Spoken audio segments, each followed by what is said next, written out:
All right, this is part 4 of 5, Labs of Democracy, looking at some ballot initiatives around the country.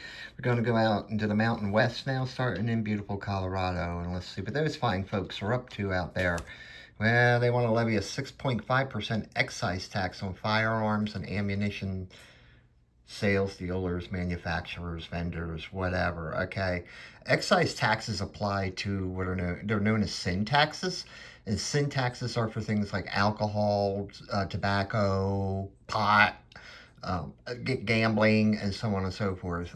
Second Amendment rights are not sins. Okay, they're rights. I think some people out there are going to have a problem. There's going to be some angry ranchers out there and sportsmen and hunters and what have you out in Colorado. I mean, the liberal folks in Denver might like it, and Colorado Springs and Aspen, but uh, you know what? This is a backdoor way to try to get gun control. I think New York tried it; it failed, or it's held up in the courts. But it's just basically stealth gun control.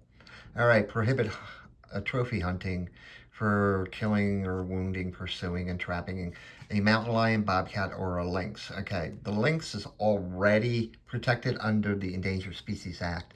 I don't know about bobcat and mountain lion populations in Colorado. I'm sure their fish and wildlife people have a good idea of the populations. I did not know this, but in Colorado, ranchers are reimbursed if one of these animals kill their chickens or cattle or what have you.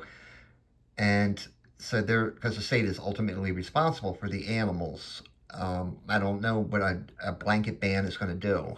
I think you should leave it to the fish and wildlife people to determine that. Now, just going out and killing one of them so that you can stick the head up on the, on your wall, that's a different story. That's trophy hunting, and I think first you got to find out what the population of these animals are, and if there's overpopulation, maybe you have a hunting season on them for a trophy or whatever.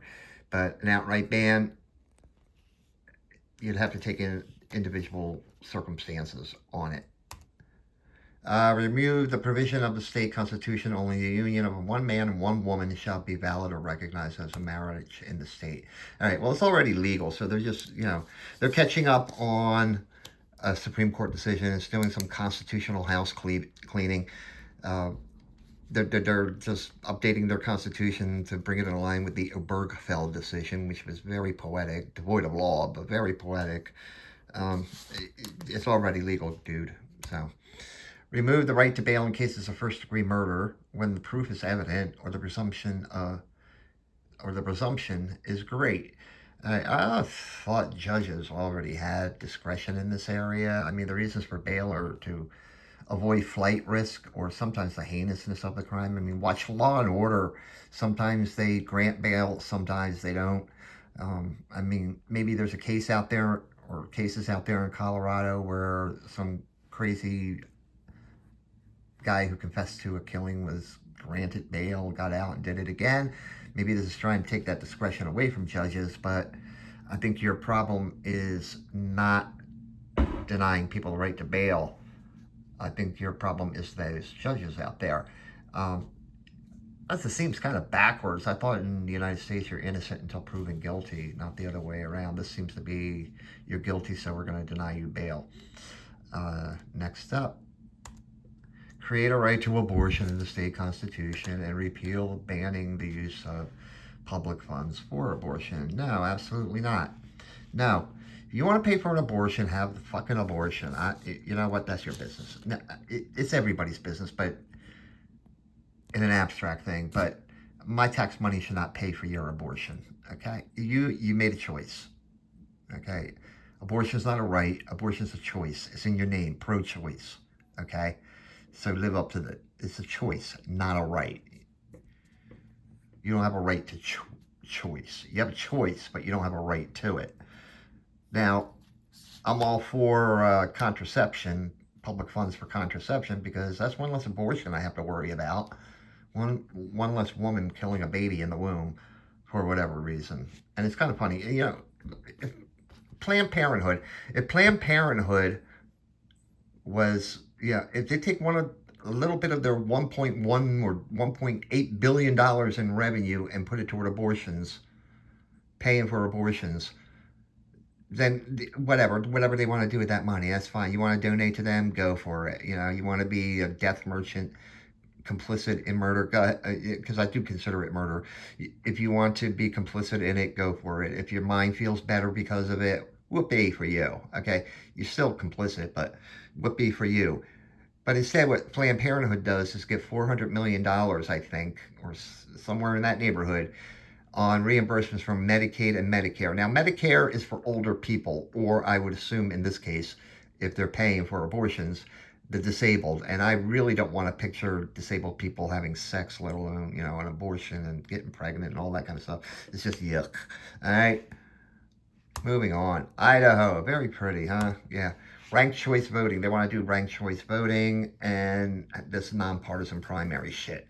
Where, the top four vote getters would automatically go into the general election, and then you rank choice them.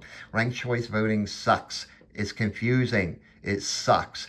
And it actually disenfranchises people. Just because my guy didn't reach, a certain level of votes, my vote is tossed out. Oh, well, you got your second choice that you can fall back. No, I don't have a second choice. My first choice is the guy I voted for, okay? I don't care if there's 20 people and each one of them get 5%. Whoever gets 5% plus one person is the winner. And then take it up at the next election, okay? Just stop it already. Seriously. It's a bad system. It's Montana. I think that could be the Unabomber's home there. Provide for a state constitutional right to make and carry one's own decisions regarding pregnancy, including abortion. Again. Abortion. I swear to God. Here's the thing in Montana. This is to drive up Democrat turnout in Montana. Yeah, there are Democrats in Montana. Okay. This is what this is for, because they have a senator, and the balance of power in the Senate is very slim for the Democrats right now. They can't afford to lose this guy out of the Senate. I'm sure John Tester he better be asked about this, how he's going to vote on this. This is to drive up the Democratic turnout and get him reelected. That's all this is about. This isn't about, it's about a constitutional right to make and carry out one's own decisions regarding pregnancy. You should have made a decision and not got pregnant in the first place. Don't they have contraception in Montana? I don't know. Do they ban the pill in Montana? No condoms in Montana? I don't understand it. So, seriously, this abortion issue is all over the freaking ballots this year. Utah, well, that's a pretty sight. Remove a state constitutional provision that revenue derived from income or property taxes be dedicated to children, to disabled, and public schools. All right. Sounds mean, right? Not really. Because here's what's going to happen. The disabled are still going to be taken care of. They're not going to kick granny out on the street. They're not going to take your wheelchair away from you. They're not going to kick your crutches out from you. The battered children or abused children will still be taken care of, and all that kind of stuff. Public schools will still be funded. In fact, I'm not even addressing it in this, but they have a separate question about increasing school funding, specifically public school funding, from a legacy, I think it's called the Legacy Fund or something like that, or the Utah Educational Fund. They want to increase funding for public schools from it.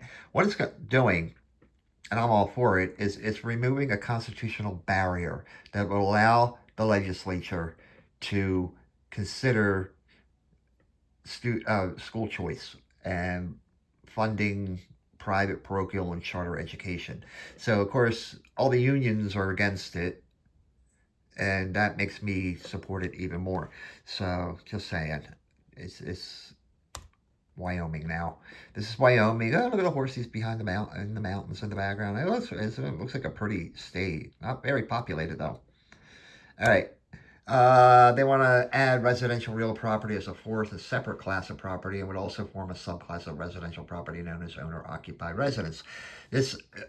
they got a weird taxation system out there, and this is just bringing it more in line with other states. The personal property, I think it's personal uh, residential property, is taxed at a corporate higher rate. It gets lumped in there somehow. So by doing this fourth class, so if you own real estate in Wyoming, you'd be taxed at a different rate than you currently are, probably at a lower rate because you don't, you want people to live there. You want people to pay taxes there.